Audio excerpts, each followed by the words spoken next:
Let's talk about the catalyst event that just signed the death warrant for the old world order. Hello, I'm your host. You have tuned into a frequency where we stop looking at the surface level and start reading the spiritual coding underneath current events.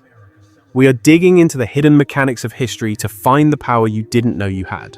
Before we go deep into the rabbit hole, we need to lay down some ground rules. This presentation is curated strictly for educational exploration and entertainment purposes.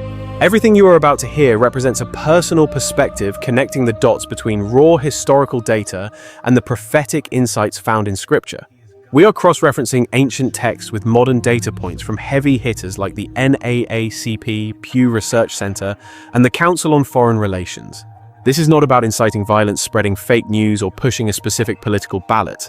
This is about sparking high-level critical thinking and spiritual maturity. Always do your own homework and verify the facts. Now let's get into the meat of this. Have you ever felt that vibration in the floorboards?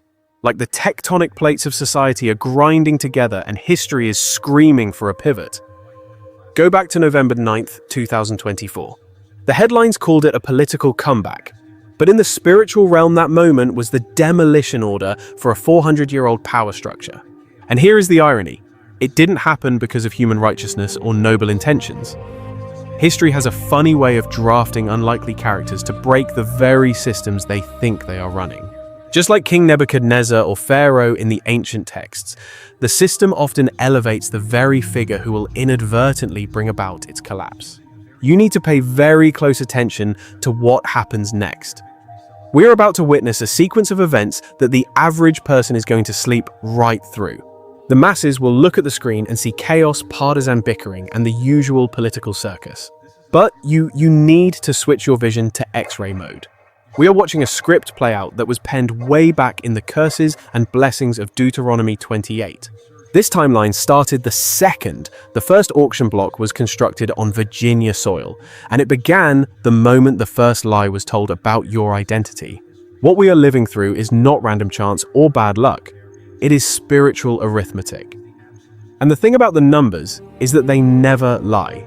That political victory didn't wake up on November 9th with a plan to dismantle systemic oppression. It woke up trying to resurrect a nostalgic idea of greatness. But here is the secret they keep off the evening news. You cannot build an empire on the broken backs of the innocent without setting a timer on its destruction. That countdown clock doesn't pause just because the victims are too tired to complain. The universe keeps the score. Revelation 18 is crystal clear on this outcome. The system known as Babylon falls not because it lacks military might, but because its spiritual debt has hit the credit limit. It gets repaid double for the suffering it caused. The invoice is in the mail, and the bills always come due. Let me show you the receipts they tried to bury in the history books. Rewind to the year 1619. Point Comfort, Virginia. 20 souls kidnapped from Angola arrived as cargo. That is the timestamp year zero for the captivity of the so-called African American on this land. Now pull out the calculator.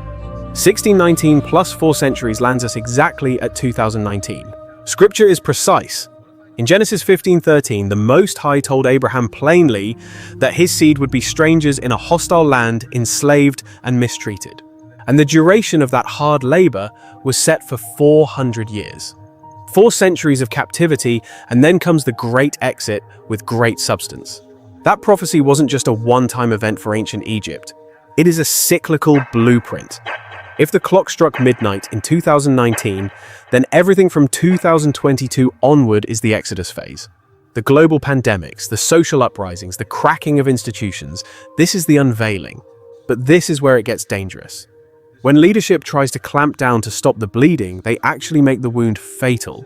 Every executive order designed to restore order just highlights how fragile the foundation really is. Every nationalist move to lock down the borders screams insecurity and reveals how terrified the empire is of losing its grip. Every Supreme Court ruling meant to turn back the clock on progress is a tell. They are showing their hand. They know the hourglass is empty.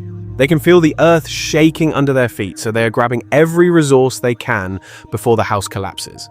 Fast forward to right now, 2026. We are seeing those controversial plans, what they called Project 2025, fully operational slashing equity programs and increasing surveillance. According to the latest reports from the NAACP and the Council on Foreign Relations, these aren't just policies. They are the death rattle of a system trying to hold on while simultaneously speeding up its own demise. In this broadcast, I am breaking down 4 critical pillars that will shatter your current worldview and explain the chaos around you. We are moving past conspiracy theories into hard documented facts and undeniable biblical parallels that you can verify for yourself. First, we will walk through the undeniable historical math connecting 1619 to our current reality. We will look at why the 400-year prophecy points to 2026 as the tipping point of the transformation timeline you are surviving right now. We will examine how recent Supreme Court decisions on citizenship are challenging everything exactly as predicted by foreign policy experts. Second, we will decode the behavior of current leadership. It is the Pharaoh effect hardening the heart. Every move to strengthen the iron grip actually accelerates the change. I'll prove to you that the tighter they squeeze, the closer you are to your Red Sea moment. Third, we are doing a spiritual autopsy using Daniel 2 and Revelation 18 to look at the cycles of empires. We have to confront the reality that modern Western society has downloaded the operating system of Babylon, the arrogance, the obsession with luxury and wealth extracted from the suffering of others. That arrogance that says nothing can touch us is exactly what brings the fall. And finally, fourth, I am handing you the blueprint for the modern Exodus. We need to define what it actually looks like to mentally and spiritually pack your bags and walk out of Egypt in the year 2026. We are talking about a total systemic liberation that transcends mere geography. I'm talking about breaking chains spiritually, unshackling your finances economically, and decolonizing your mind psychologically. Because here is the hard truth, many of you are going to physically walk out of Egypt, but you will still find yourselves wandering lost in the wilderness because your mind never left the plantation. And listen to me closely, because I refuse to let that be your story or your destiny. If you have been feeling a strange vibration in the atmosphere, a shifting in the very air you breathe, you are not crazy, and you are certainly not imagining it. Your spirit is picking up on a frequency change. What you are sensing is the ticking of a divine historical clock. By the time we finish this conversation, you are going to look at these current political terms and leadership struggles not merely as the evening news or partisan politics, but as a necessary divine catalyst designed to spark a supernatural transformation. You are going to grasp exactly what your assignment is in this next chapter of history. We are approaching a fork in the road, and you will have a critical decision to make a choice that is inevitable, unavoidable, and non-negotiable. Please understand what I am sharing with you today is not just idle information or internet content. This is an activation. This is spiritual transformation. This is your boot camp and preparation for the days ahead. If you have found your way to this message right now, it is not an algorithm accident. It is a divine appointment because something deep within your soul knows that you are starving for this truth. So grab your notebook and let's do the biblical mathematics. Let's go back to the year 1619.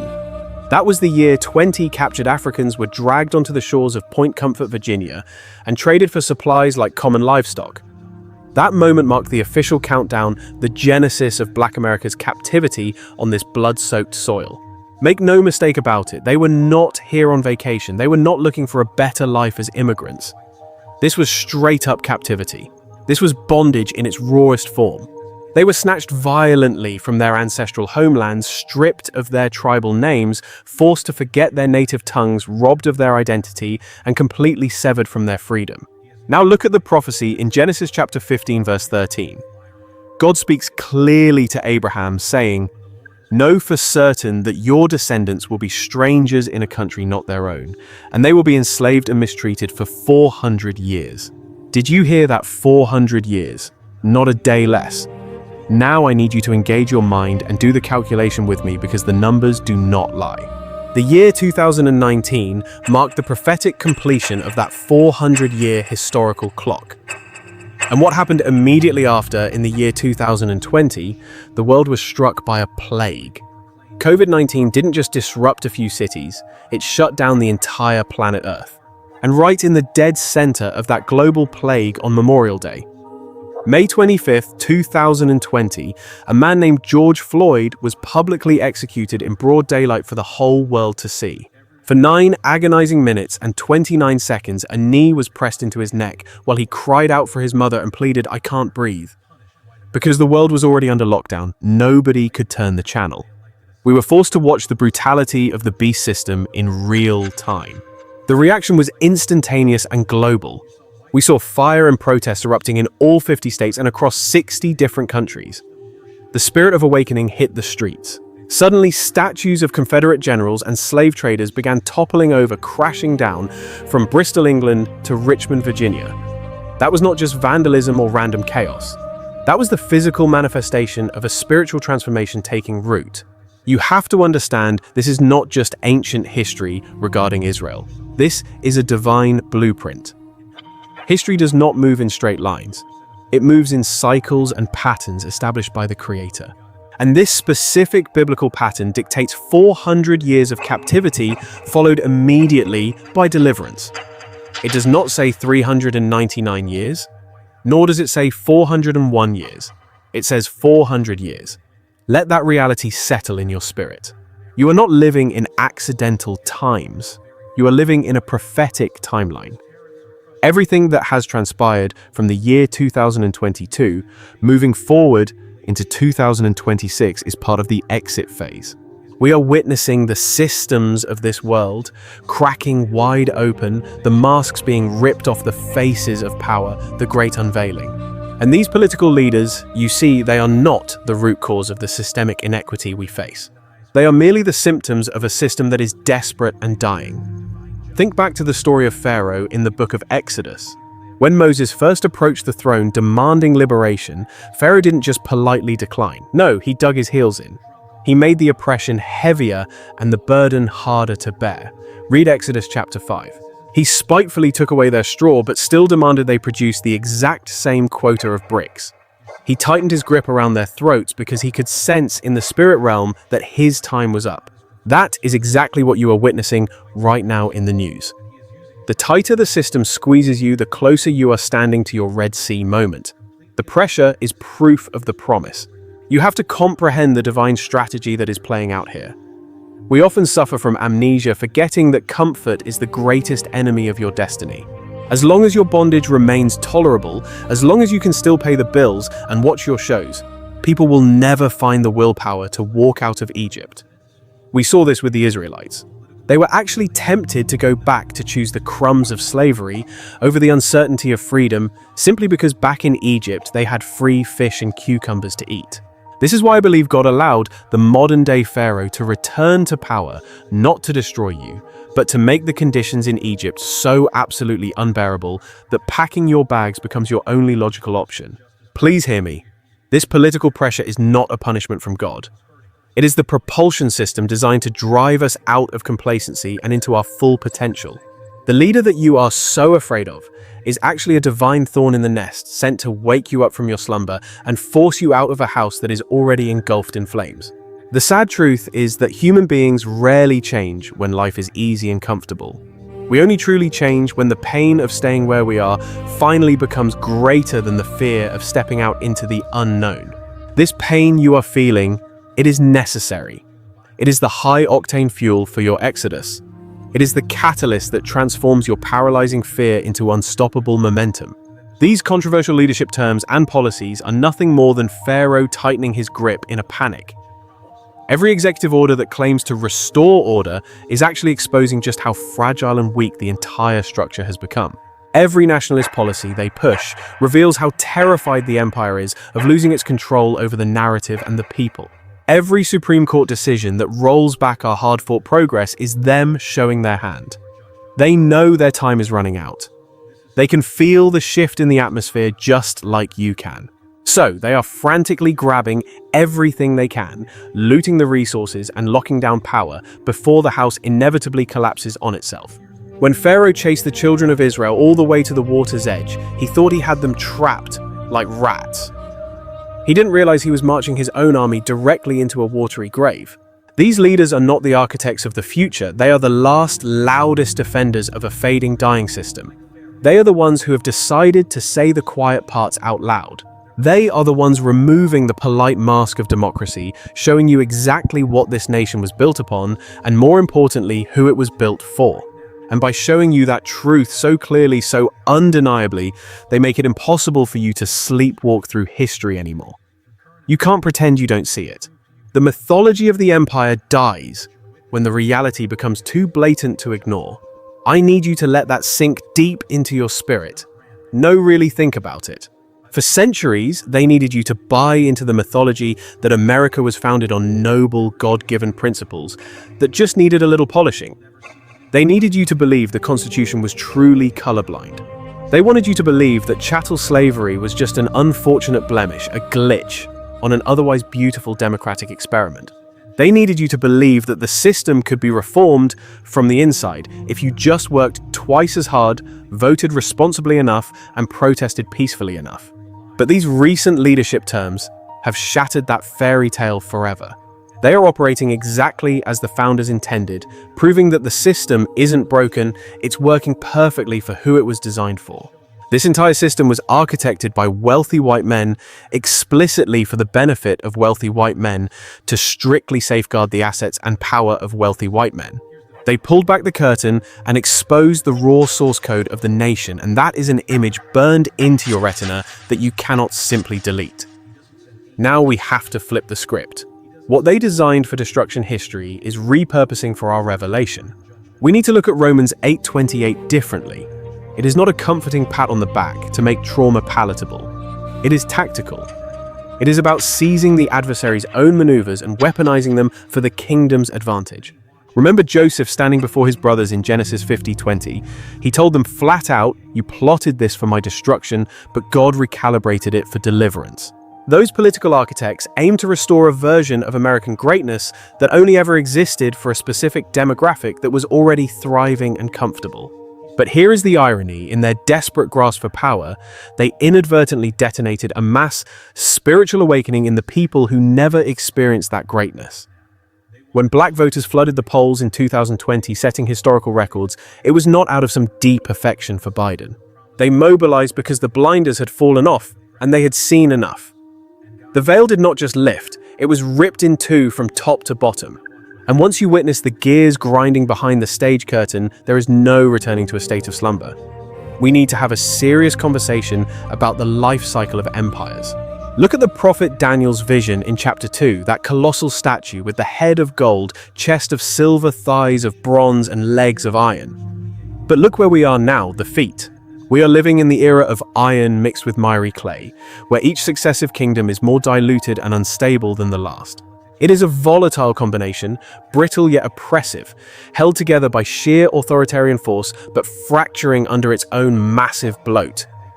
That second term they are chasing, that is just the iron desperately trying to clamp down on the clay. It is futile. Physics and prophecy agree it cannot hold.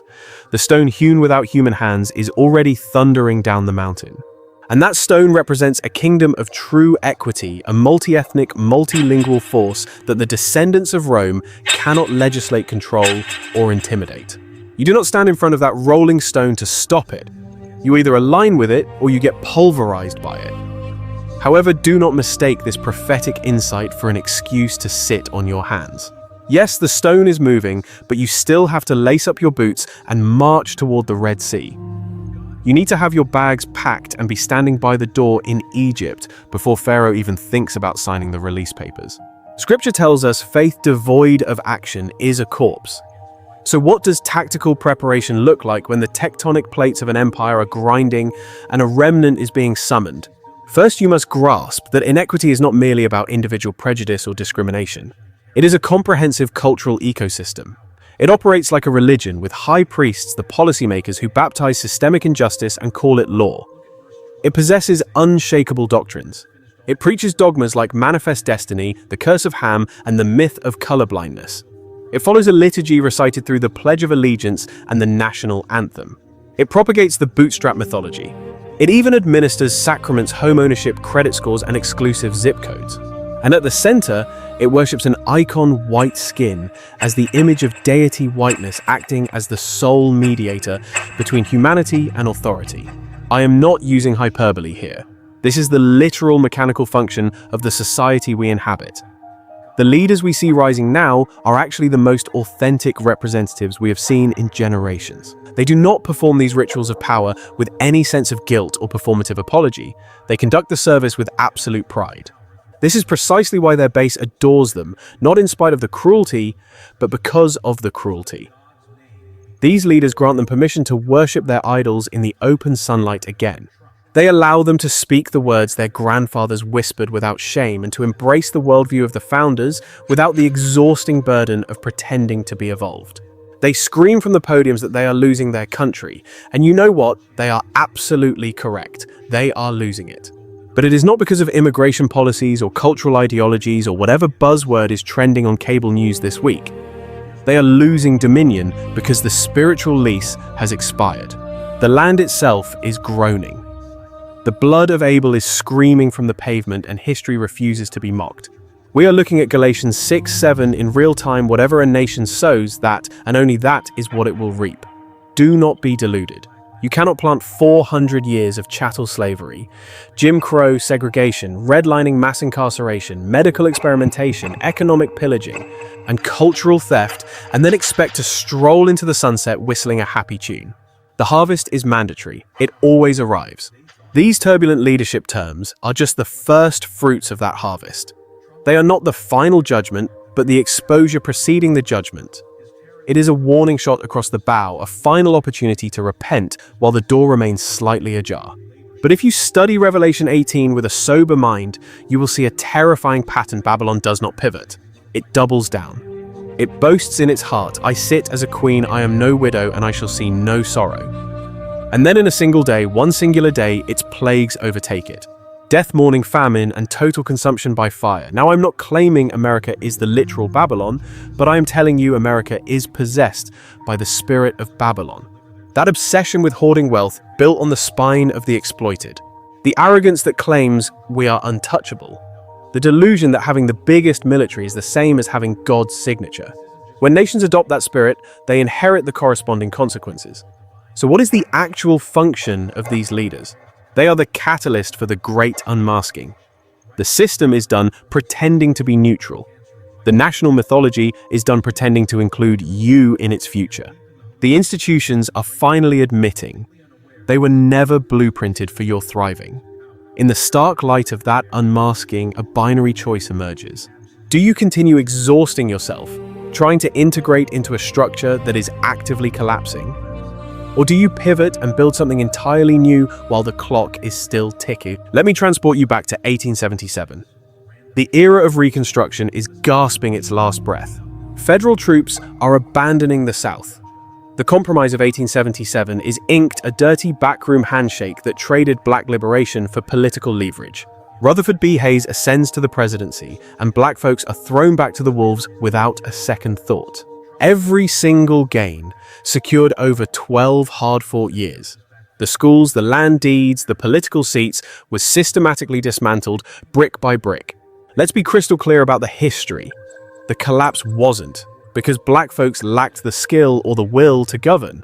It crumbled because the architects of the system never designed the floor to hold that much weight. Reconstruction was never a permanent renovation. It was a cosmetic fix, a temporary intermission to make the empire look benevolent without actually shifting the balance of power. Do you see the rhythm of the machine? It acts like a law of physics within this society. For every ounce of black breakthrough, there is a ton of white backlash. Whenever the pendulum swings toward liberation, gravity pulls it back towards subjugation with double the force. Abraham Lincoln signs the Emancipation Proclamation, and the South immediately invents black codes to criminalize standing still. The civil rights movement kicks down doors, and the government responds by launching a war on drugs to lock those doors from the outside. We elect the first black president filled with hope, and the system births a movement of pure obstruction and venom. This is not accidental bad luck. This is a calculated military strategy. The powers that be distribute just enough hope to keep you sedated, then they snatch it away to induce a coma of despair, because they know that people with hope start building organizations. Broken, desperate people just buy things to feel better, and this empire requires you to be a consumer, not a revolutionary. But there is a glitch in their algorithm that they did not anticipate. Every time they stab you in the back, they are giving you a masterclass in anatomy. Every betrayal is a syllabus. Every pushback reveals the blueprints of how the engine actually runs. The original Reconstruction period taught our ancestors that federal promises are written in disappearing ink. It proved that the white moderate will always choose a quiet order over a loud, messy justice. We learned the hard way that you cannot rely on Caesar to protect you from Caesar's legions, no matter what the Constitution claims to guarantee. Those survival codes weren't printed in textbooks. They were hummed in the melody of the blues and debated in hushed tones while playing spades at the kitchen table. And right now in 2026, those dormant lessons are waking up because we are watching a rerun of the same nightmare. The aftermath of the 2024 election is just the betrayal of 1877 broadcasting in high definition. It is the system looking you in the eye and admitting we were lying the whole time. You truly believed the moral arc of the universe was a slide leaning toward justice. They are showing you that it is actually a rubber band, and they just snapped it back in your face. You thought putting a black family in the White House meant we had crossed the finish line. They elected the exact opposite personality twice just to send a message. You thought your ballot was your voice. They will pull out the Electoral College surgical gerrymandering voter purges and a Supreme Court stacked with ideologues just to silence you. The masquerade ball is over. The contract is visible. This nation was never built with you in mind, and it is exhausted from pretending that it likes you. But listen closely, stop crying over a breakup that needed to happen. We need to throw a party for this rejection. I truly believe the Most High is orchestrating this, pushing us off a cliff so we can finally learn to fly away from a dying beast. This rejection is the ultimate form of divine security. If Babylon kept treating you well, you would be handcuffed to the railing of the Titanic as it goes down. But by chewing you up and spitting you out, this system has accidentally shattered the psychological chains that kept you loyal to its destruction. Their hostility is your life raft. They think they are barring you from their country clubs and their future. But in reality, God is barring you from attending their funeral. And there is one critical economic fact we tend to overlook. The parasite needs the host, but the host does not need the parasite. Babylon relies on us far more than we rely on them. That realization, as cold and harsh as it feels, is actually freedom. It confirms that you are not losing your mind. You are not hallucinating the oppression. You aren't being oversensitive or playing the race card. The receipts are in, the data has been audited, the verdict is guilty. Once you internalize that truth, you can stop begging for a folding chair at a table constructed from the bones of your great-grandparents.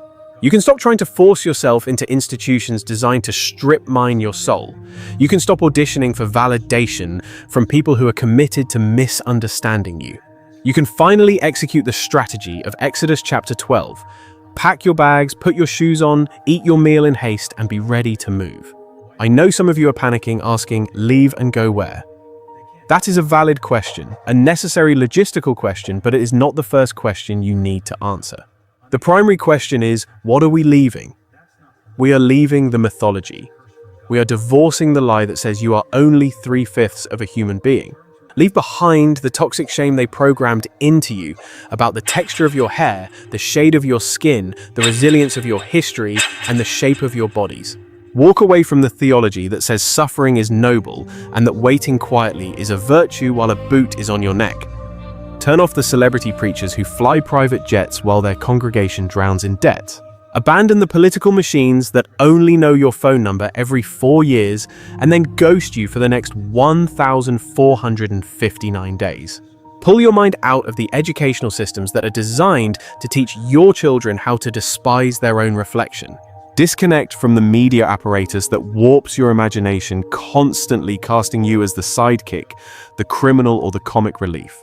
Break the chains of the financial debt cycles that keep you running on a hamster wheel, generating power for someone else's mansion. Defect from every single institution that mines your labor, harvests your creativity, exploits your trauma, and patents your DNA while giving you zero equity in return. That is the true exodus. It might not be a physical relocation for everyone, though. For some, it must be. But for all of us, it is a spiritual, economic, and psychological secession. It is a departure from the logic of Egypt, from Pharaoh's definitions of productivity and success, and from the overseers who gaslight you into thinking that freedom is reckless. This is the moment where the Bible transforms from a storybook into a tactical field manual. Do you think Moses just asked politely and Pharaoh said, "Sure, you can go"? Absolutely not. History required 10 distinct plagues to break the chains. 10 escalating catastrophes were required to prove that the gods of Egypt were frauds. The Nile turned to blood, proving their water god was defeated. Frogs lice flies everywhere. Their sanitation failed. The livestock died, destroying their economy. Their wealth evaporated, boils covered their skin, proving their bodies were vulnerable. Hail from the sky locusts devouring the crops, total darkness at noon. Their sky gods were silenced. And then the final blow, the death of the firstborn, the thing they worshipped most. The legacy and future they were building was wiped out in a single night. Open your eyes. You are watching the modern plagues unfold right now. The financial crash of 2008, the devastation of Hurricane Katrina, the global standstill of COVID-19, the George Floyd uprisings, the insurrection of January 6th, the supply chain collapse. We are witnessing the complete unraveling of the logistical arteries that feed this nation. Supply chains snapping inflation, robbing families of their livelihood, mass shootings becoming a daily ritual, a mental health epidemic shattering our communities, and fertility rates plummeting to historic lows. The public's faith in the marble pillars of our institutions is dissolving like mist. And as we move deep into 2026, we see the blood on the doorposts. Health disparities are widening, specifically the skyrocketing maternal mortality rates for Black women, as confirmed by recent Human Rights Watch reports. Understand that none of this is accidental. Matthew 24 warns us clearly, these are not just random tragedies. They are the contractions, the undeniable birth pangs of a new age pushing to be born. The entire Babylonian system is shaking on its foundation, and every tremor, every crisis, every violent convulsion is the voice of history screaming the exact same command it shouted at Pharaoh thousands of years ago, "Let my people go." But just as the ancient scriptures describe Pharaoh's heart remains stone cold, Exodus tells us the Most High hardened it, but don't get it twisted. This wasn't the act of a capricious deity, but the result of a man who had already sealed his fate. He had decided that maintaining the empire was worth more than human ethics. He chose his own monuments over the glory of the Creator. And when you double down on that kind of wickedness long enough, your heart turns into solid concrete. You lose the ability to pivot. You lose the capacity to bend, even when the writing is graffiti sprayed across the wall in neon letters for all to see. That is the exact spiritual coordinate of America right now. The modern-day magicians, the economists, the political strategists, and the cable news pollsters are all scratching their heads, admitting their predictive models are broken and useless. Yet despite the warnings, the modern pharaohs continue to lay their bricks and build their towers of Babel. And these leaders, whether they are conscious of it or not, are hardening their hearts for one final showdown, cranking up the volume on oppression, making it so blatant, so visible, so utterly undeniable that the masses have absolutely no option left but to react. Just look back, there was no way to turn a blind eye to the public execution of George Floyd. You could not ignore a global pandemic that ripped the veil off society, showing us exactly who the system considers essential and who it treats as expendable trash. You could not ignore the billions poured into militarizing police while schoolbooks fell apart in our children's hands. You could not look away from the bronze idols of slave masters still casting shadows over our town squares, mocking our freedom. The powers that be ripped the scab right off the festering sore of this nation, making the racism loud again. And now the wound is wide open, infected and gangrenous. It demands radical surgery, either treatment or amputation, so you need to pay close attention to this spirit. Look at the pattern in Exodus after the 10th plague, after the death of the firstborn. Pharaoh finally breaks and says, "Go." But the story doesn't end there, because he immediately flips the script and changes his mind. He gathers his chariots and pursues them to the edge of the Red Sea. And you have to ask yourself why it is, because his mind is trapped. He literally cannot conceive of an economy that functions without free slave labor. He cannot imagine a civilization where black bodies are not the mud and the mortar at the bottom, so driven by greed and pride, he chases them down. Even though the judgment of history has already decimated Egypt, even though his own heir lies cold in the morgue, even though the treasury is bankrupt, he still chases because domination is the only language he speaks. It is control or collapse, nothing in between. That is exactly what you are about to witness in this coming season. The system is going to chase you down even while it is choking on its own blood. It will legislate every aspect of your life, passing laws to control your wombs, police your bathrooms, suppress your ballots, and ban your history books. It will turn your very existence into a crime in every way imaginable simply because it has no vision of itself without you crushed underneath its boot. The whole architecture of the West crumbles without its foundation, and black people have been that foundation since 1619. But listen closely, because here is the divine promise you need to grip with both hands. The Red Sea doesn't split because of your perfection, it doesn't part because you earned a merit badge. It splits because the Most High is faithful to his covenant and history must honor its word. The prophecy spoke of 400 years. It promised a great deliverance, and it declared that the oppressor would drown in the very same waters they intended to be your grave. And the Spirit keeps its promises even when the situation looks logically impossible. Even when you have the chariots of the enemy breathing down your neck and the deep waters raging in front of you, even when your own community starts grumbling, claiming that slavery in Egypt was better because at least the master fed them scraps. The sea will split and you will walk through on dry land, but now we need to have a serious conversation about what happens after you cross that water. Because this is precisely where most folks close the book. And frankly, this is the chapter you need more than anything else right now. The children of Israel did not march straight into the promised land. They walked in circles for 40 long years. And if you want to know why, go read Numbers chapter 14. It was because they lacked the courage and trust to seize their destiny. They sent spies into Canaan, and those spies returned saying, "Yes, it is exactly what the Creator promised us."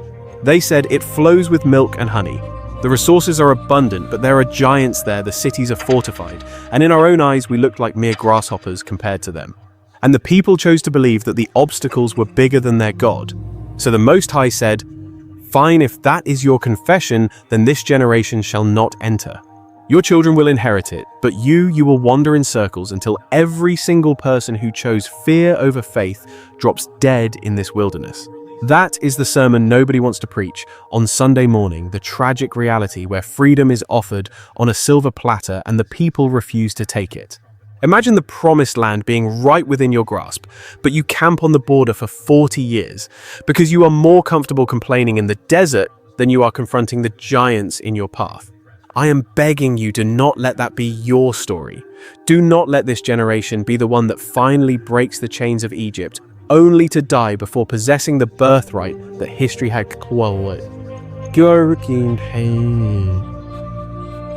declared is yours. Sorry, swear.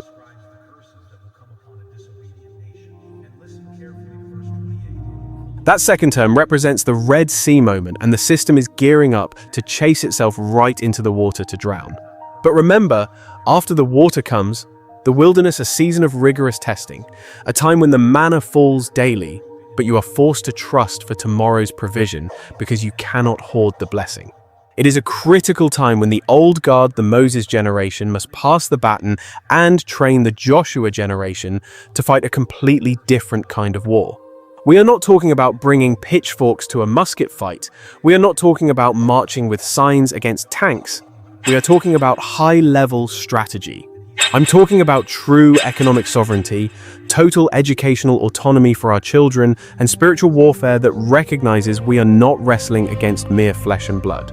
We are fighting against principalities, against powers, against the rulers of the darkness of this world, and against spiritual wickedness in high places. Ephesians chapter 6 is the battlefield. Do you really want to know what these world leaders have actually triggered? They have triggered the ultimate choice, the unavoidable, inescapable decision between returning to Egypt or marching toward the promised land, between integrating into a dying, fading empire or building a completely new world order from the ground up. It is the choice between begging Pharaoh for better straw to make his bricks or leaving to build your own sovereign cities, and the deepest tragedy of all is that despite everything, some of you are still going to choose Egypt. You can witness the iceberg approaching dead ahead, yet so many people are still fighting to upgrade their cabin class on a ship that is already taking on water, oblivious to the inevitable sinking.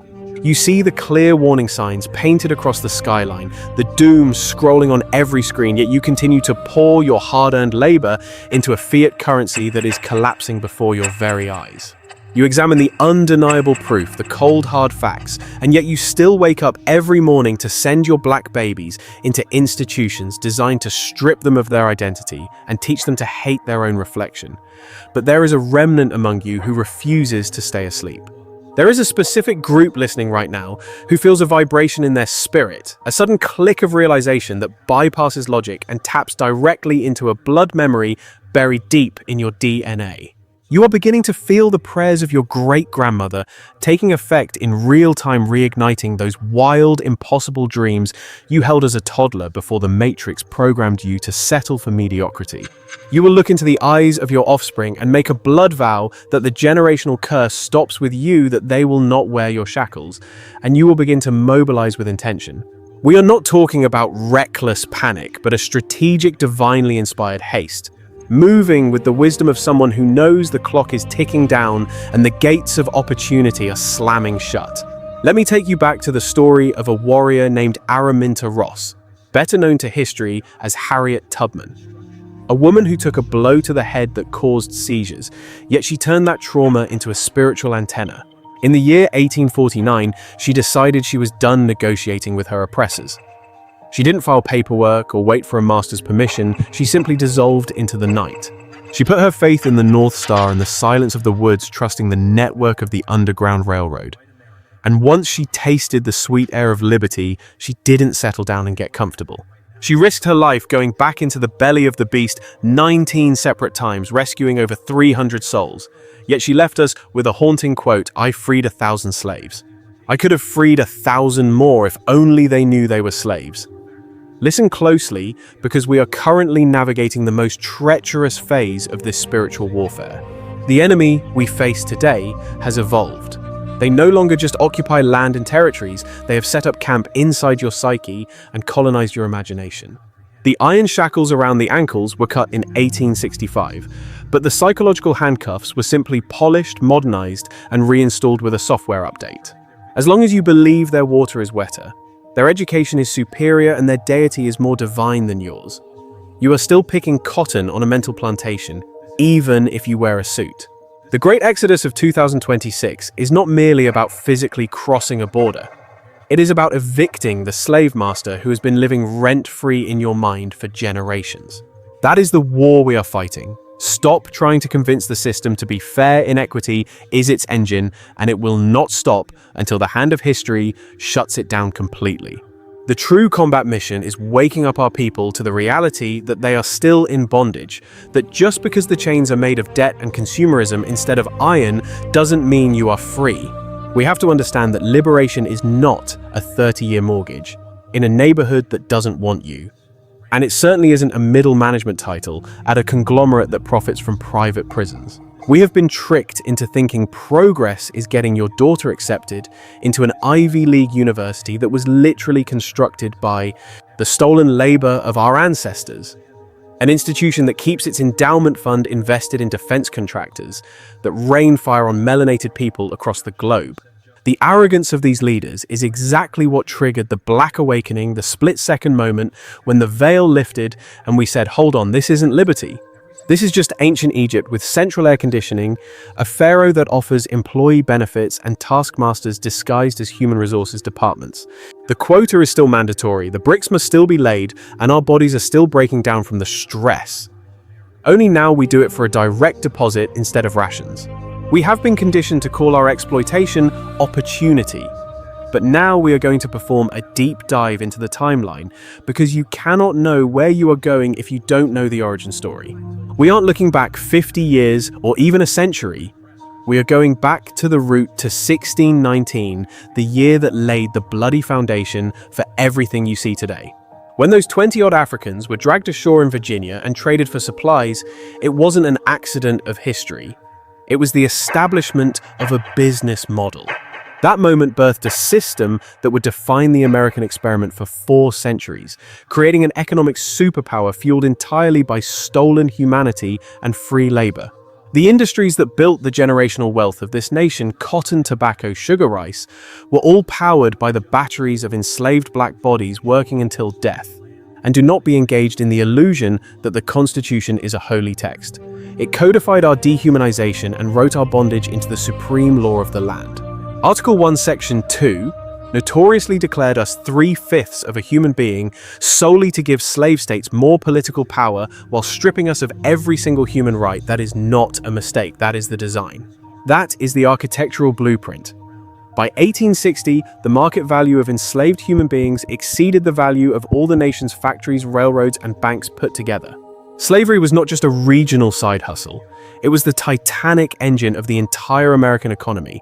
And then came the deception of 1865 when the Civil War ended.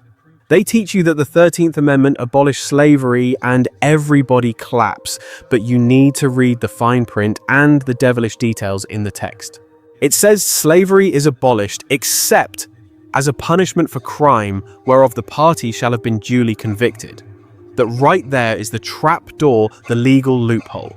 They didn't end slavery, they just transferred the title deed from the plantation owner to the warden and the criminal justice system. Almost instantly, the South enacted the Black Codes laws explicitly designed to criminalize black existence, making it illegal to be unemployed, to gather, or to walk on the grass. The entire objective was to mass incarcerate black men and funnel them right back into involuntary servitude through the demonic practice of convict leasing. If you broke a law designed for you to break, you were convicted and leased out like farm equipment, and now your slavery was fully constitutional. By the year 1898, an astounding 73% of the entire state revenue of Alabama was generated from renting out black prisoners. They were leasing these human beings, our ancestors, to the very same coal mines, railroads, and timber camps where they had previously labored as chattel. This was not an isolated incident in Alabama. This industrial-scale kidnapping happened all across the South and continued legally until 1942. Let that reality hit you. State-sponsored slavery under a pseudonym was occurring while your grandparents were alive, 80 years after the so-called Emancipation Proclamation.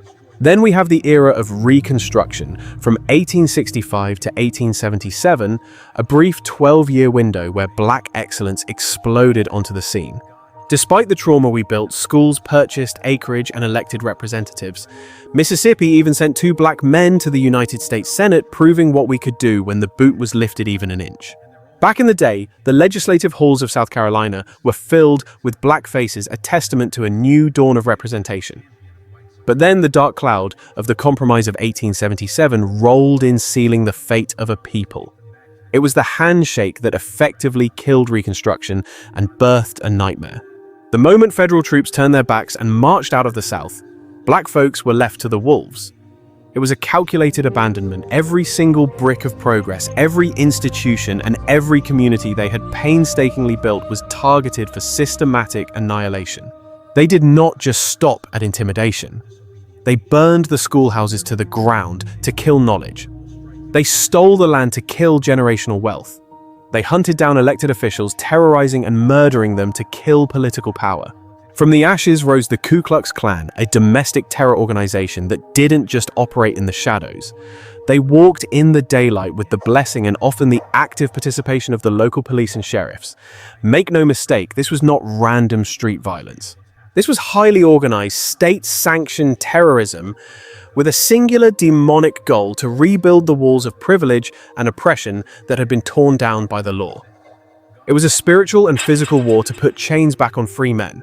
From that year of betrayal in 1877 all the way up to 1965, the era of Jim Crow reigned supreme. These laws were not just rules, they were iron bars enforcing a total and complete racial apartheid across the nation. You had schools for whites and shacks for blacks. Separate bathrooms, separate fountains, separate lives. And let us be real clear, separate was never equal. Black educational systems received mere pennies compared to the dollars flowing into white institutions. Infrastructure in black neighborhoods was non-existent. And while they starved the communities of resources, they used the noose as a weapon of ultimate control. Lynching became the law of the land, a ritualistic sacrifice to maintain dominance. We are talking about thousands of black men, women, and even children slaughtered by angry mobs who faced absolutely zero consequences for their bloodlust. These victims were often killed based on lies, accusations that were spun out of thin air. The depravity was so deep that they took photographs of these public executions and turned them into postcard souvenirs that white families would casually mail to one another. Let that sink into your spirit for a moment. They printed images of murdered human beings on postcards and sent them through the mail like holiday greetings. This is not ancient history from the Roman Empire. We are looking at a timeline where your grandparents and great-grandparents breathed this air. They witnessed this evil and the system stayed silent. Nobody paid the price. The mobs walked free. The police who watched it happen walked free. The politicians who stoked the fires walked free. Fast forward to the 1930s and the so-called New Deal. President Franklin Roosevelt rolled out massive programs to lift Americans out of the Great Depression. But there was a catch. Black people were deliberately written out of the script, excluded from the very benefits that built the modern middle class. The Federal Housing Administration, the powerful FHA, slammed the door shut on black families. They flat out refused to insure mortgages in neighborhoods where black people lived. They took maps and literally drew red lines around our communities, condemning them as hazardous financial zones. They declared our neighborhoods uninvestable by design. That is the origin of the term redlining. It was not just a policy, it was an economic curse placed upon a specific group of people to ensure they could never rise. While black families were boxed in, white families were handed government-backed mortgages on a silver platter to buy homes in the blossoming suburbs. Those homes skyrocketed in value, creating the bedrock of generational wealth. That equity became the inheritance passed down to children and grandchildren, funding colleges and businesses. Meanwhile, black families were locked on the outside, looking in, unable to build anything to pass on. By the time we hit 1960, look at the numbers. Out of $120 billion in FHA-backed loans, less than 2% made it into the hands of non-white families. That right there is the architect of the massive wealth gap we are still staring at in 2026. White families hold 10 times the wealth of black families on average. And do not let anyone tell you it is because of work ethic. It is because the government handed one group the keys to the kingdom and slammed the door in the face of the other. The story repeats with the GI Bill after World War II. The deception continued. Black soldiers went overseas to fight tyranny only to come home to it. They were promised education, home loans, and business support, but they were systematically blocked from receiving these benefits. Banks laughed them out of the lobby. Colleges refused to let them enroll. The very country they bled for refused to honor its debt to them. The message from the system was loud and clear. Thank you for putting your life on the line. Now get back to the back of the bus. Then the spirit of the civil rights movement began to stir. In 1954, Brown versus Board struck down separate but equal. In 1964, the Civil Rights Act passed. By 1965, we got the Voting Rights Act. On paper, it looked like legal equality had finally arrived. But the enemy never sleeps, he just changes his tactics. Here came the backlash. In 1971, President Richard Nixon declared the war on drugs. This was a calculated pivot. Years later, his own top advisor, John Ehrlichman, confessed the wicked truth in an interview. He admitted, and I quote, "We knew we could not make it illegal to be either against the war or black." He laid the strategy out plain as day. He said the goal was to get the public to associate hippies with marijuana and blacks with heroin. By criminalizing these substances heavily, they could tear those communities apart from the inside out. It gave them the legal cover to arrest leaders, kick down doors, and raid homes at all hours of the night. It allowed them to shatter meetings and demonize an entire people night after night on the evening news broadcasts. And did they know they were lying about the drugs? You better believe they did. Ehrlichman admitted it. It was never about safety. It was a strategic design to re-enslave black people through the justice system. The fruit of that evil tree. The prison population exploded like a bomb. In 1970, America had roughly 300,000 inmates. By the year 2000, that number skyrocketed to 2 million souls, with the vast majority being black and brown bodies locked up for non-violent offenses that happen in white neighborhoods every day without an arrest. And here is the kicker, the loophole in the 13th Amendment. It says slavery is abolished except as punishment for a crime. That exception clause allows prisoners to be forced into labor. They are working for pennies, literally 12 cents an hour in some places, manufacturing goods for billion-dollar corporations. It is legal slavery operating in broad daylight right now in 2026. To make sure the prisons stayed full, they engineered the sentencing disparity between crack and cocaine. Crack cocaine, which ravaged black communities, carried a sentence 100 times harsher than powder cocaine, the drug of choice in wealthy white circles. It was the exact same chemical substance, just a different form, yet the punishment was designed to destroy one group while slapping the wrist of the other. This was not accidental, it was architectural. It was designed to strip away the right to vote, because in this country, a felony conviction silences your political voice. It was designed to shatter the black family unit. When you lock up a generation of fathers, you guarantee that children grow up without that guidance. And the leaders we trusted, they had a hand in the cookie jar too. In 2017, Attorney General Jeff Sessions rolled back an Obama-era policy that was trying to phase out private prisons. He breathed new life into the industry. Because private prisons are not correction centers. They are for-profit corporations that make money by keeping human beings in cages. It is a business of trading souls for stock prices. You have to understand that the prison industrial complex is a voracious beast, and its favorite meal is black and brown bodies. The math is simple and sinister. Higher incarceration rates equal higher profit margins. That is why these private entities spend millions lobbying for draconian sentencing guidelines. They need to ensure their cages remain at maximum capacity to keep the cash flow positive. It is not just about justice, it is about inventory management. These corporations have signed binding agreements with state governments embedding strict occupancy quotas into the fine print. They demand a guarantee that a specific percentage of beds will remain filled with human beings at all times, treating our brothers and sisters like merchandise in a warehouse. If the state fails to round up enough citizens to fill those cells, the taxpayers are forced to pay a penalty fee to the prison operators. Let that sink into your spirit. The entire system is structured with a financial incentive to deprive people of their freedom. They literally lose money if you are free, which means your liberty is a direct threat to their bottom line. Once inside those walls, the exploitation hits a fever pitch. You have inmates working for pennies, sometimes as low as 12 cents an hour in certain states. They are on the assembly lines manufacturing goods for massive household name corporations, effectively functioning as a modern-day slave labor force sanctioned by the 13th Amendment. These products then hit the market at full retail price, generating billions in revenue, while the laborers creating them are earning less than a single dollar for a full day's sweat. You have to ask yourself the hard question, who is really securing the bag here? It is a transfer of energy and wealth on a massive scale. It certainly isn't the incarcerated men and women, and it definitely isn't their struggling families on the outside. The windfalls are going directly into the pockets of the mega corporations and their wealthy shareholders.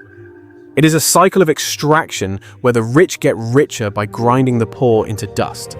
The very same political leaders who engineered this machine have spent decades screaming for law and order, demanding tougher on-crime policies to lock us away. Yet these same hypocrites turn around and hand out presidential pardons to their corrupt cronies, dirty politicians, and literal war criminals without blinking an eye. But you didn't see a single pardon for the brother serving a life sentence for a non-violent drug charge, did you? That silence speaks volumes.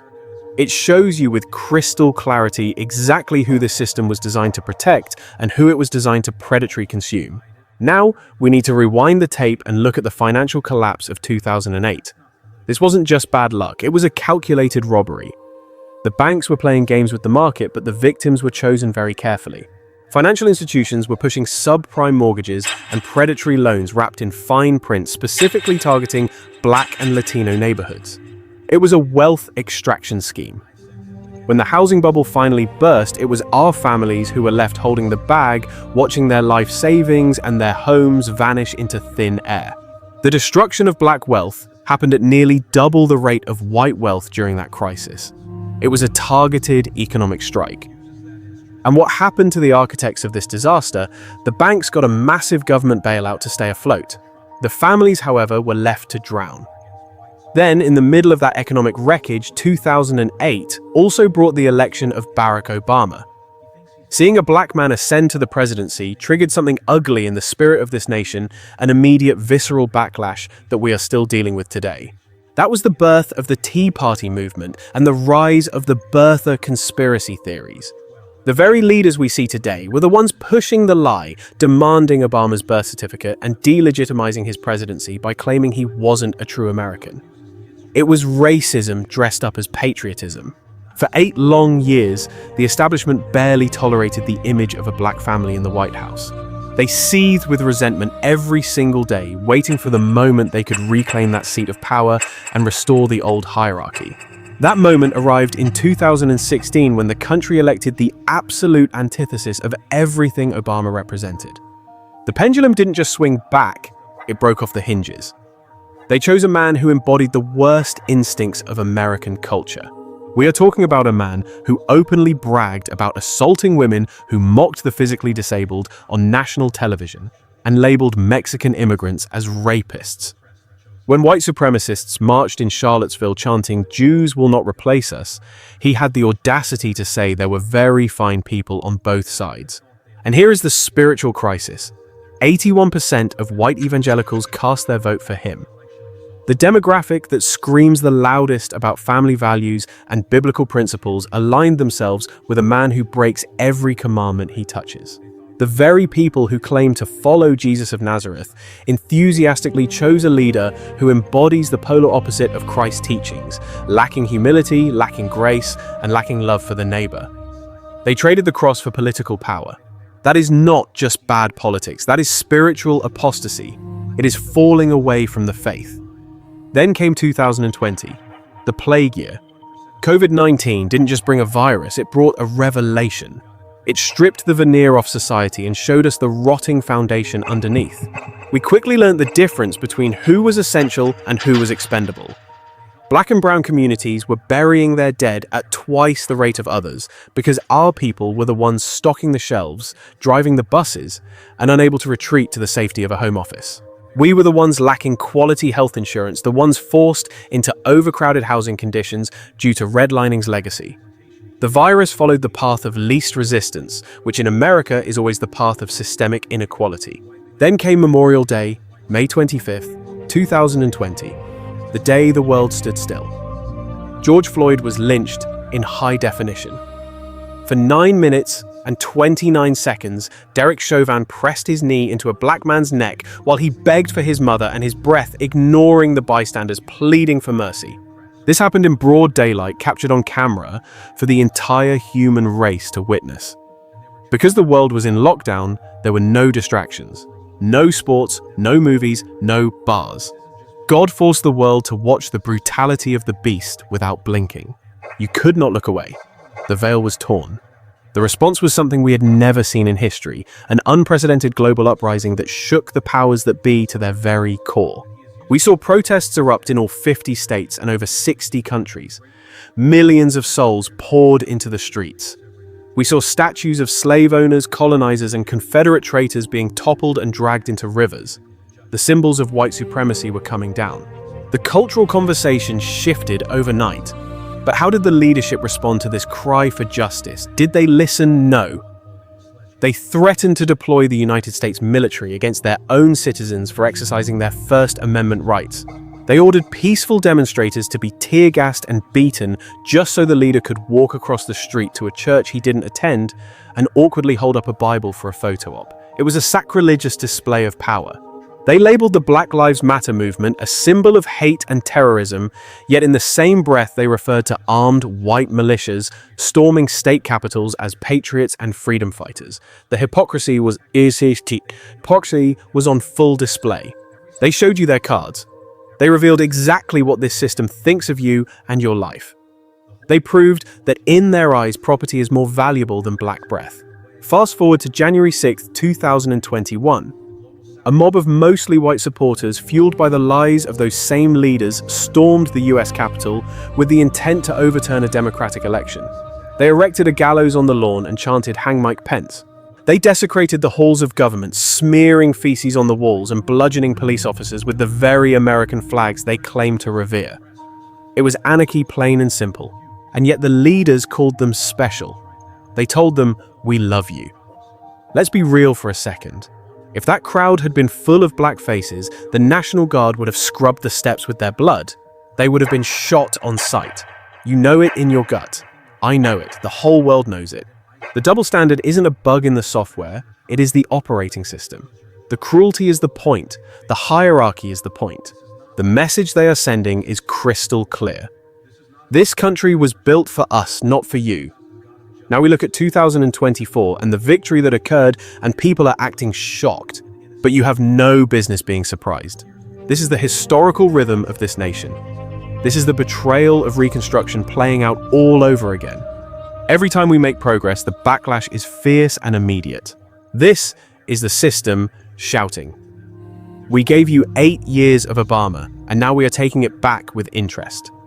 Look at the Supreme Court decisions, dismantling affirmative action, stripping away the tools we use to level the playing field. Look at the state legislatures banning books that tell the truth about racism and slavery.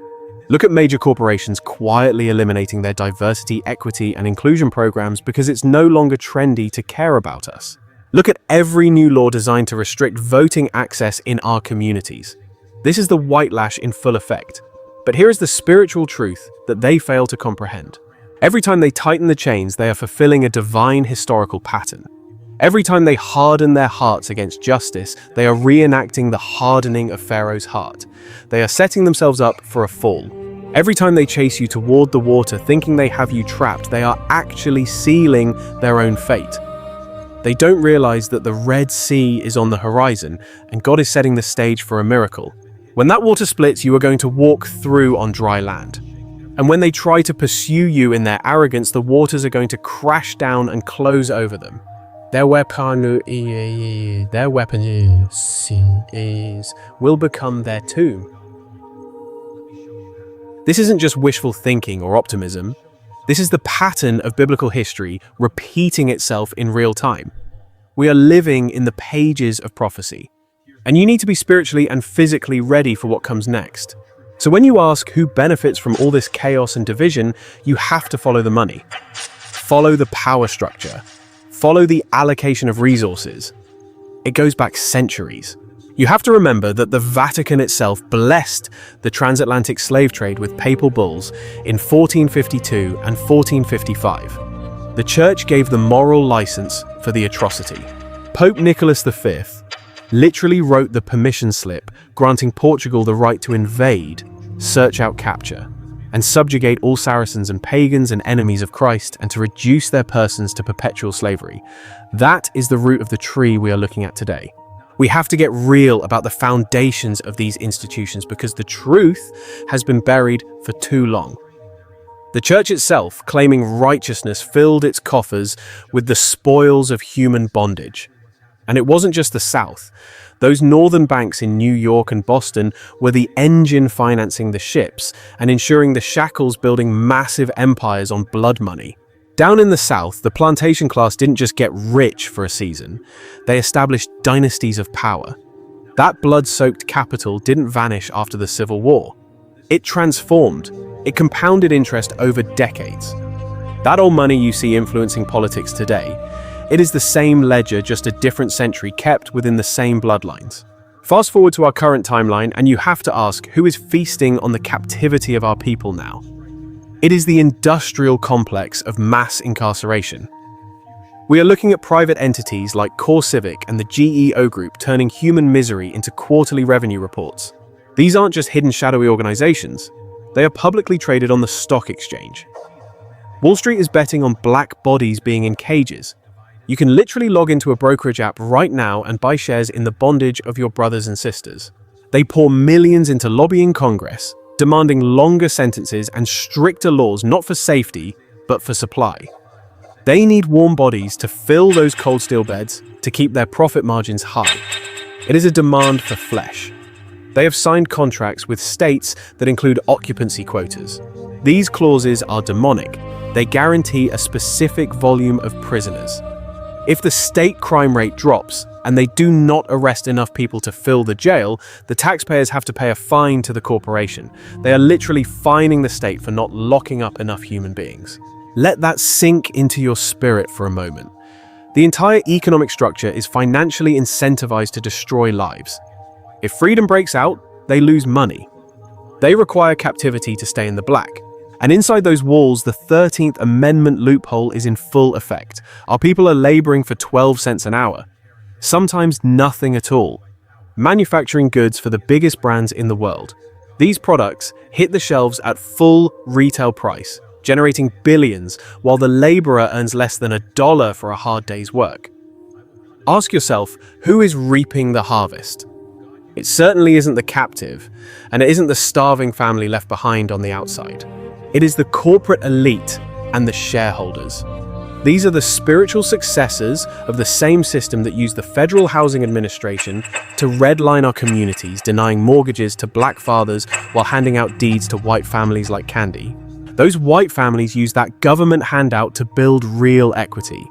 They created a safety net that allowed them to pass down inheritance to send their children to universities without the crushing weight of loans setting them up for success before they even started.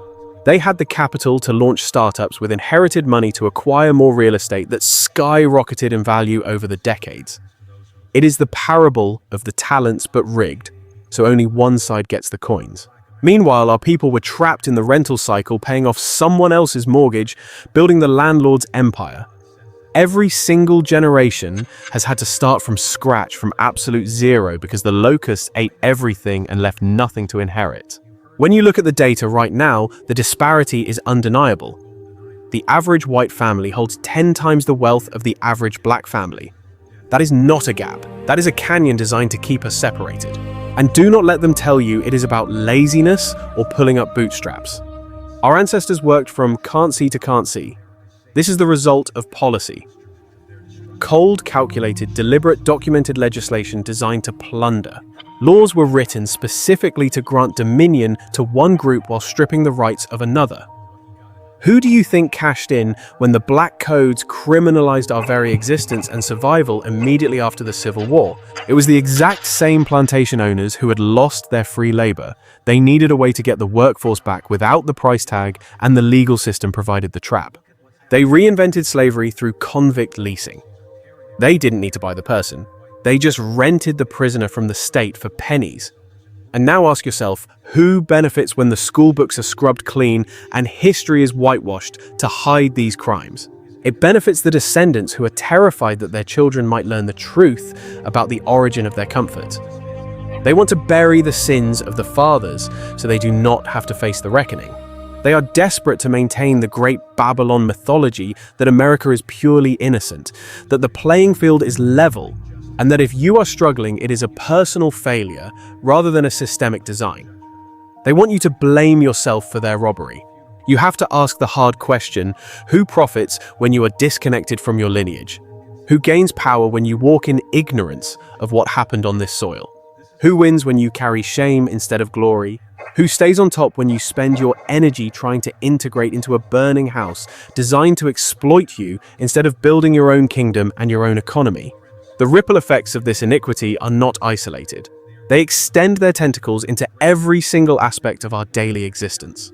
Because your grandparents were redlined and denied that home loan, they were blocked from the primary engine of American wealth accumulation, equity.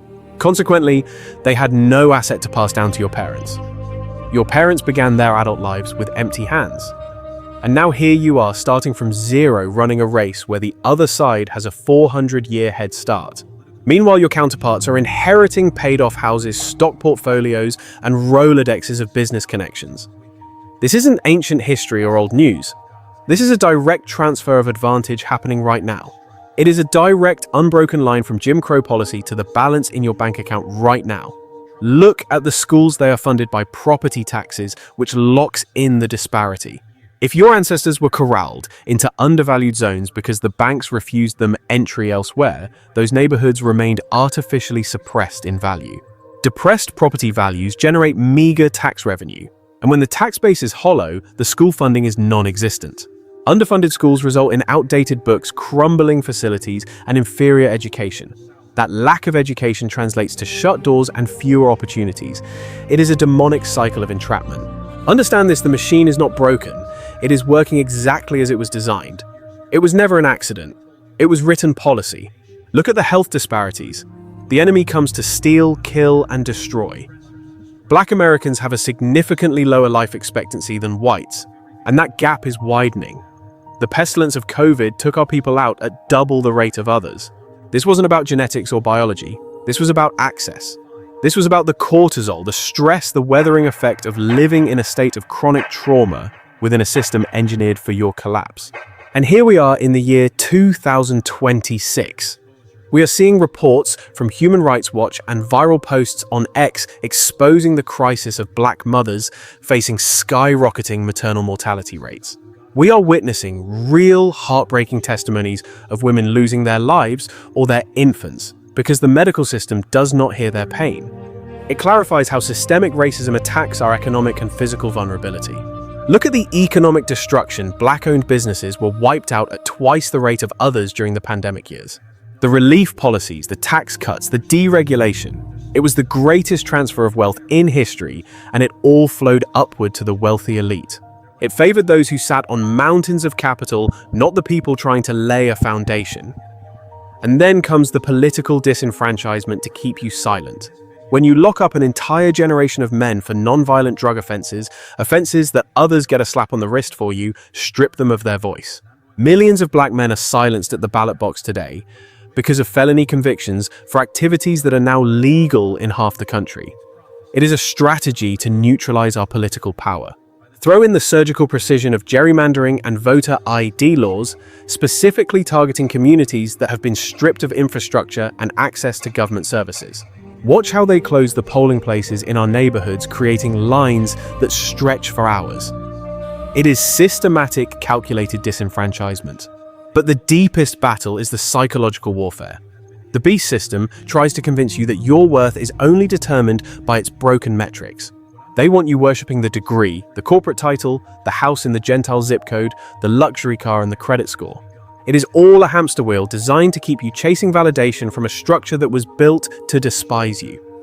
It will never validate you, so wake up and build your own. Listen, as long as you are running yourself ragged, chasing a stamp of approval from a system that despises you, you will never have the energy to build your own kingdom.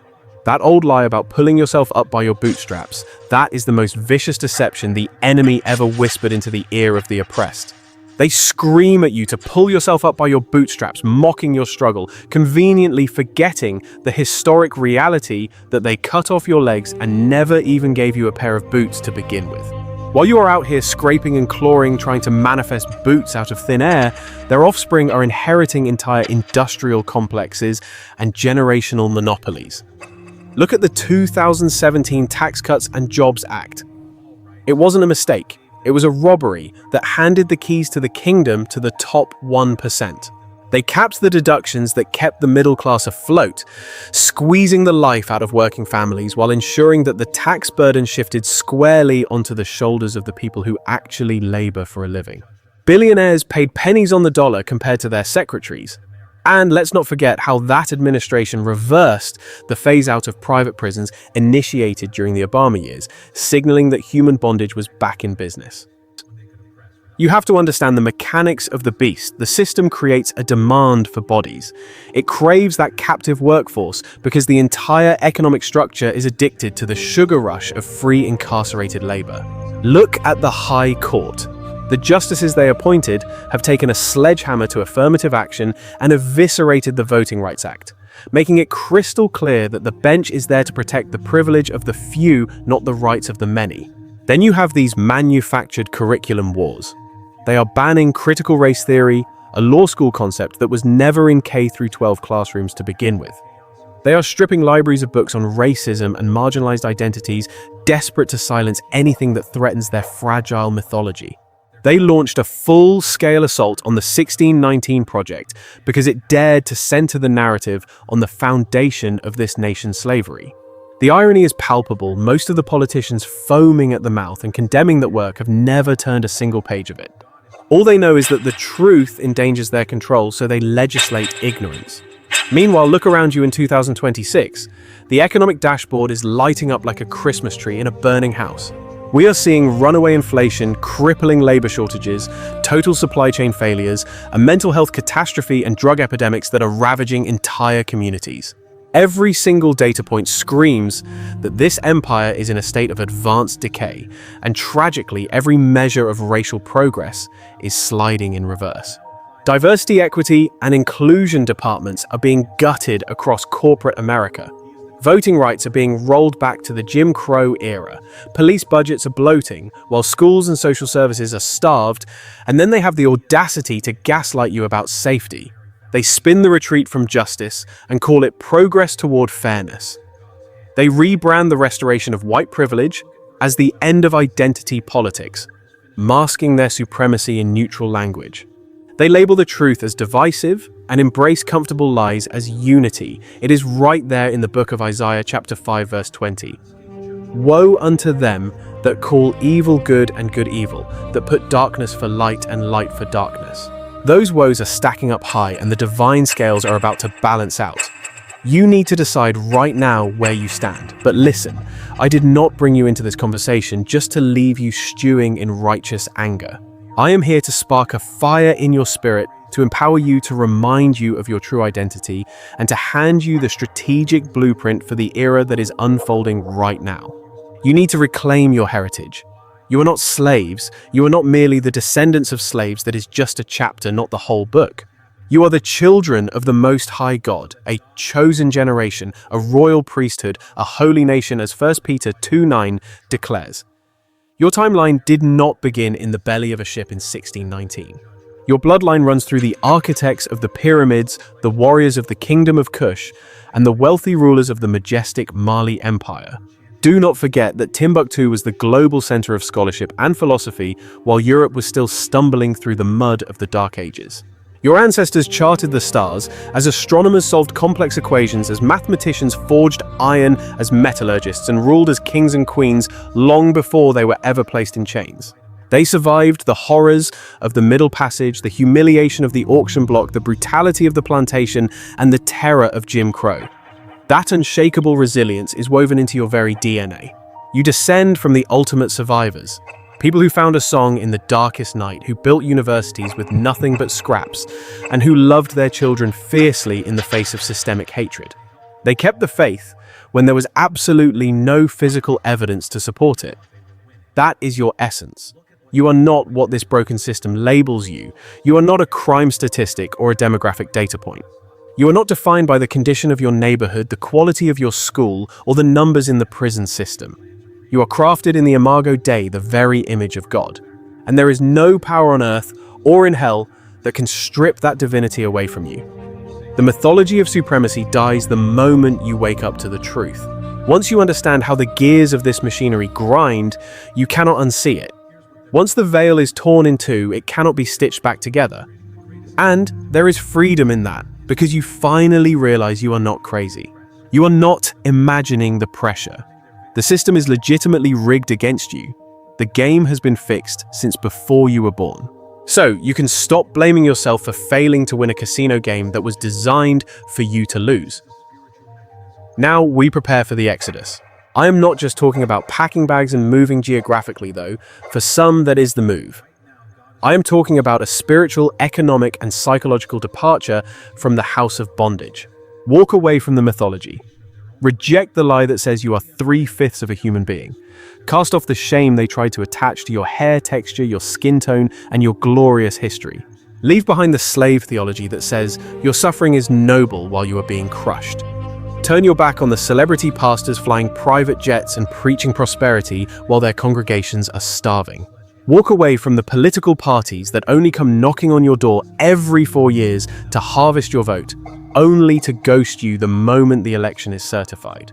Pull your mind out of the schools that are programming your children to hate themselves. Turn off the media that tells you your only value is as a comedic sidekick, a helpless victim, or a source of entertainment. Escape the debt cycles and the predatory systems that exist solely to extract your labor, mine your creativity, monetize your trauma, and harvest your DNA without giving a single thing back. The great General Harriet Tubman once said, "I freed 1,000 slaves." She followed that by saying, "I could have freed 1,000 more if only they knew they were slaves." That right there is the war we are fighting. It is not about convincing the system to develop a conscience.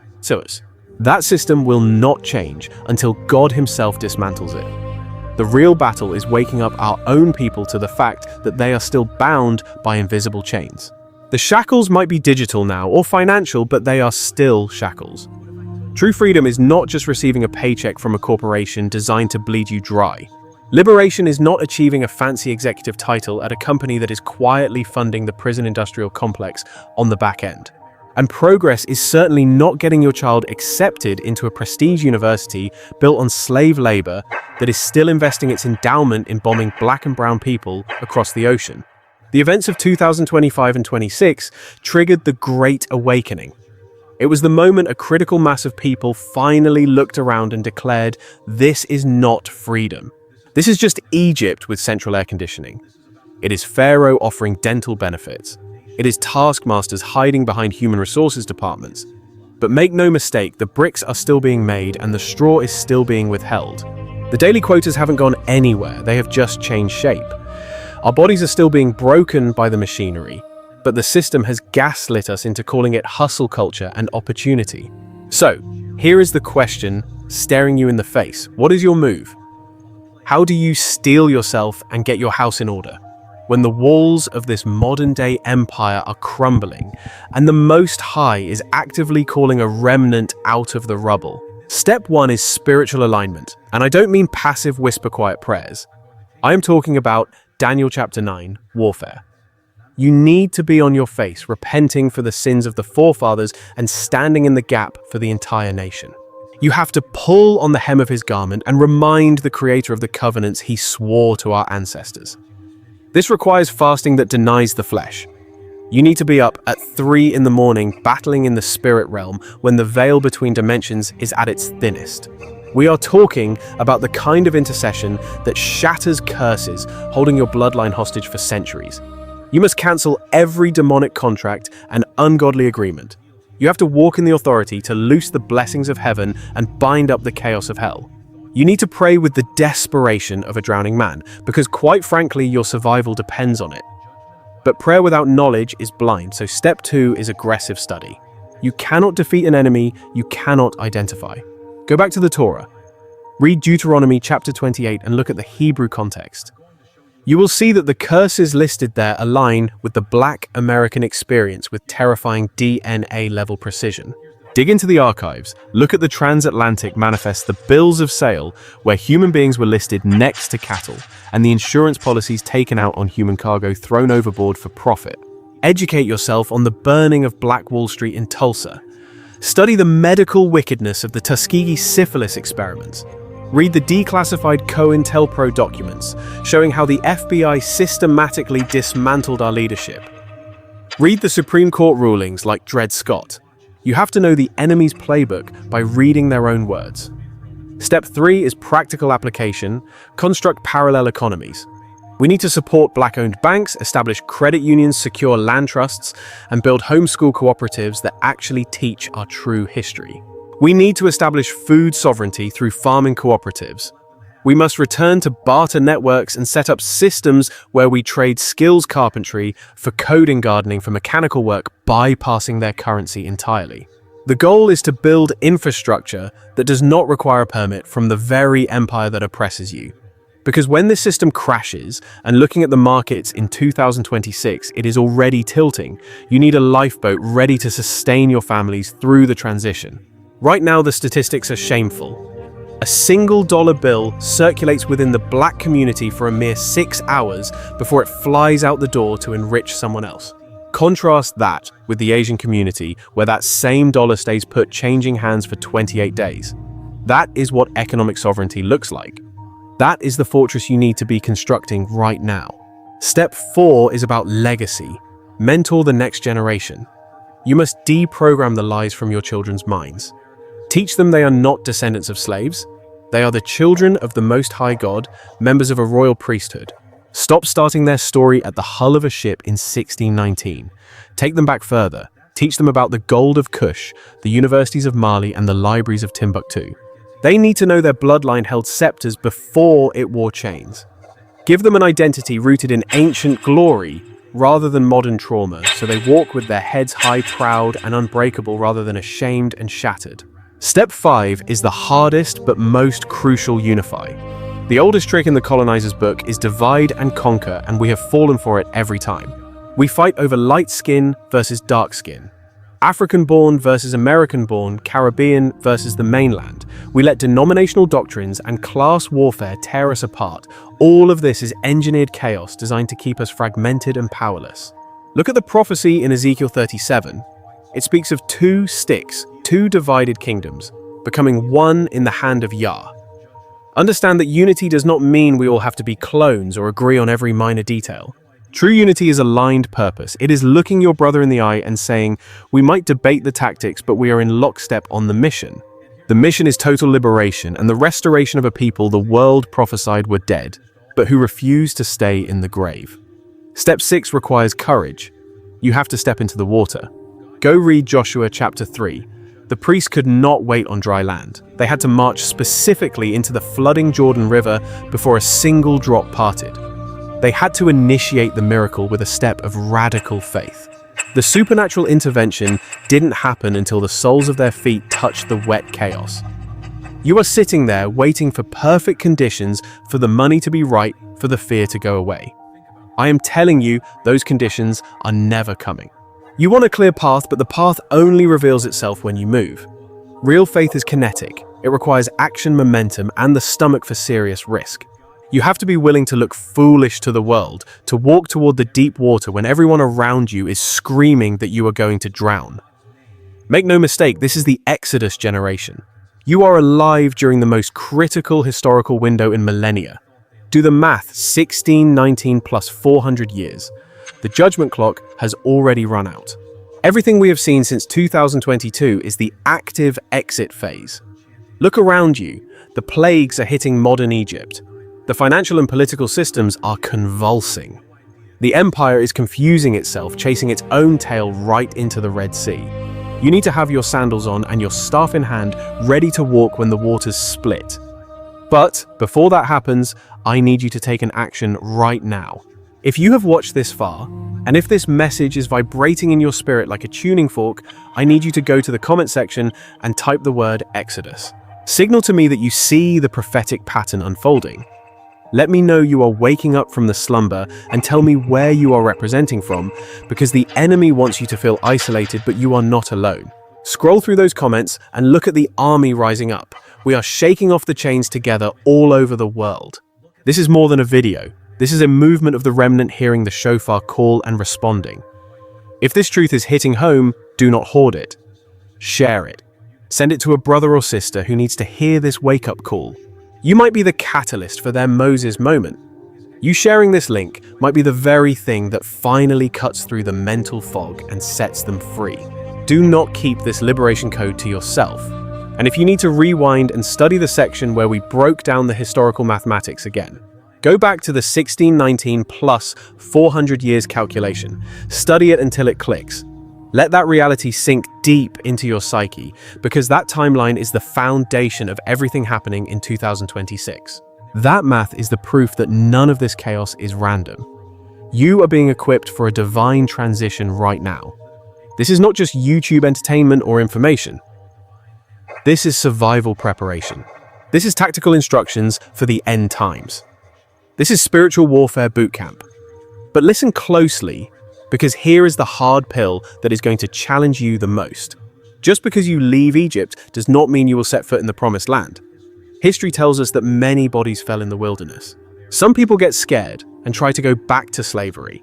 Some make it all the way to the edge of destiny, but refuse to cross over because they see the giants in the land and forget that their God is infinitely bigger than any obstacle. Do not be the generation that dies in the desert. Do not let fear paralyze you when you are on the 1-yard line. Stay locked in with me, because we are not finished yet. Understand this clearly. the shift in equity is not about the destruction of white people. Revelation chapter 7 paints a picture of a great multitude from every single nation, tribe, people, and language standing before the throne. The kingdom of God is inherently multi-ethnic. The New Jerusalem is built with 12 gates to welcome people from all corners of the earth. There is room at the table for absolutely anyone who repents and submits to the King of Kings. But what is being judged and dismantled is the system, the wicked ideology that labeled melanin a curse, and the hierarchy that distributed wealth and dignity based on how close you looked to a European standard. That specific system is crumbling before our eyes, and it will not stand. Think of a body in the ICU riddled with terminal cancer in every single organ, hitting a fever spike of 104 degrees right before the flatline. That fever isn't just a symptom. It is the body's desperate, violent last stand to incinerate the infection before it either miraculously heals or shuts down forever. We are witnessing the death rattles of an entire age, and you need to understand this when that life support system finally fails. It is dragging every single person hooked up to its machinery down into the abyss with it. This is the very essence of Revelation 18 leaping off the page into our reality. Come out of her, my people. That is not a suggestion. It is a divine command to separate so that you do not participate in her sins and consequently do not get crushed by the plagues raining down on her. The mandate from heaven isn't to patch up the cracks in Babylon or vote for a better pharaoh. The mandate is to evacuate the building before it collapses. You have to surgically remove yourself from her parasitic economy, her twisted value systems, and her carnal definition of success. Judgment isn't just a possibility, it is imminent. If your umbilical cord is still connected to the beast when it shifts in 2026, you are going to shift right off the cliff with it.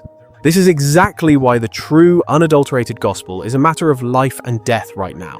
I'm not talking about that watered-down prosperity gospel that baptizes greed and tells you God just wants you to have a shiny new luxury car. And I am certainly not talking about the social gospel that tries to swap out the blood of the lamb for political activism.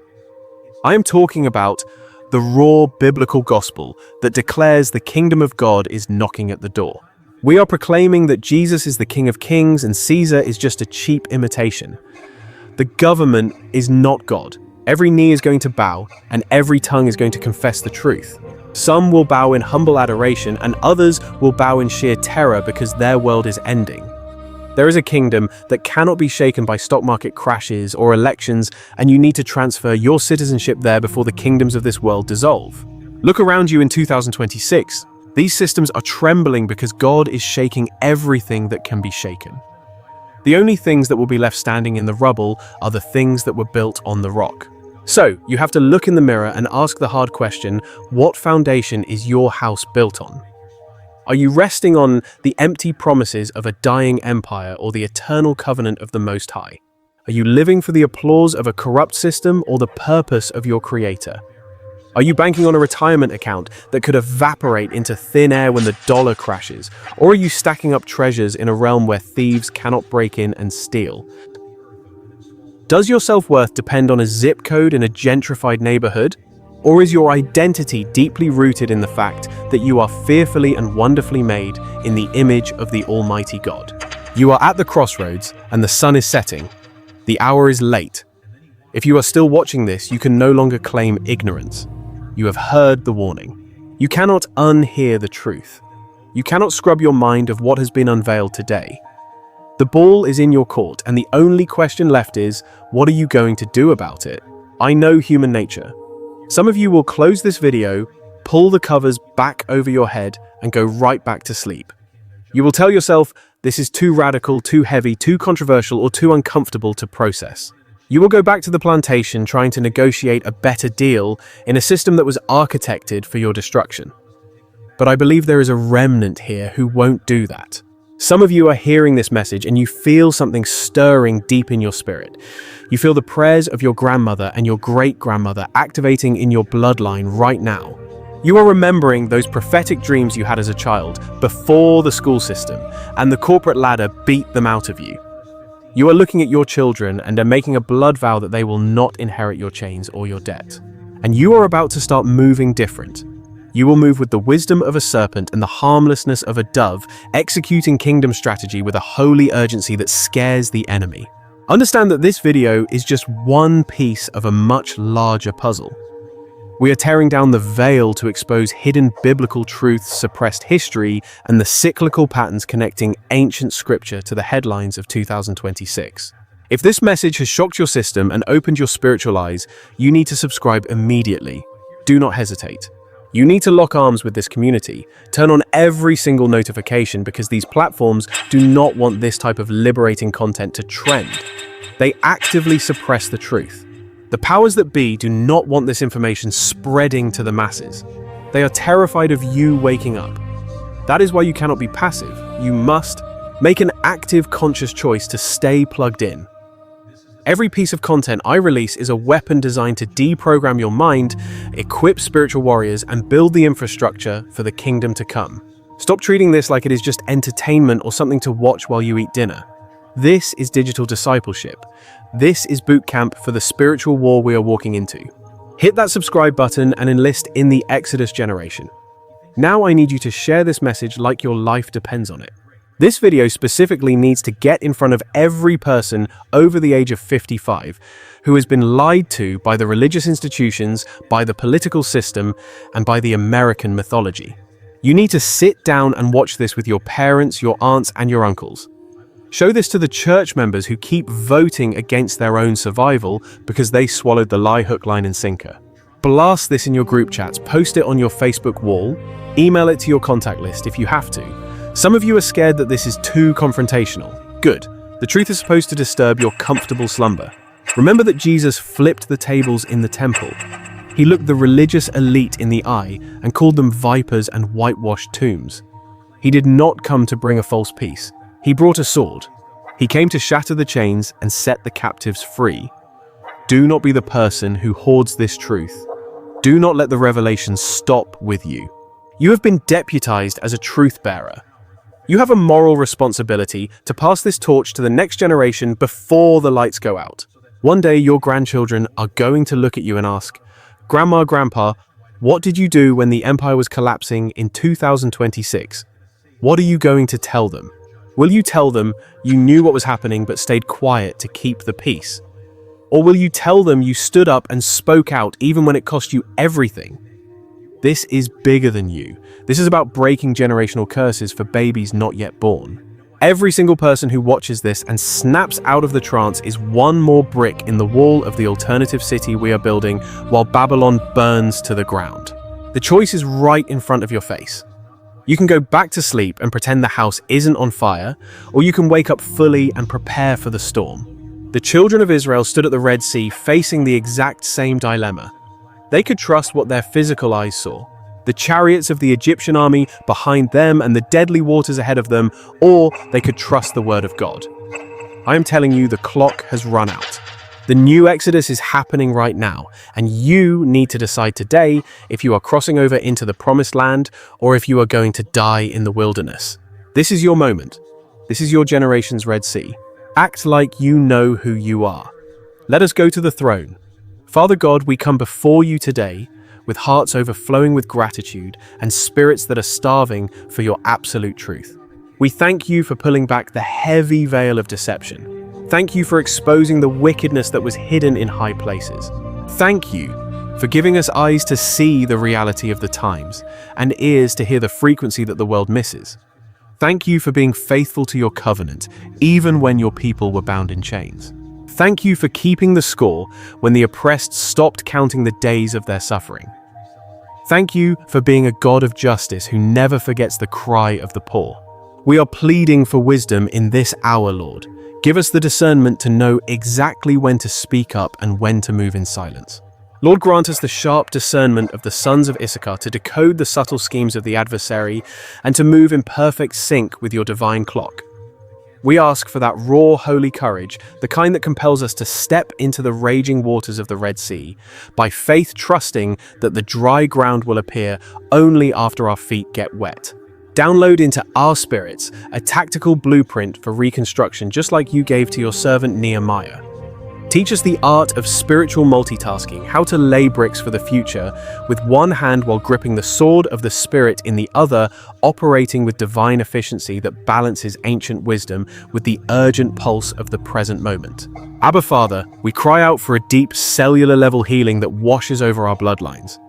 We need deliverance from the compound trauma of 400 years, breaking the heavy chains of generational curses and uprooting the seeds of deception that have been planted in our psyches for far too long.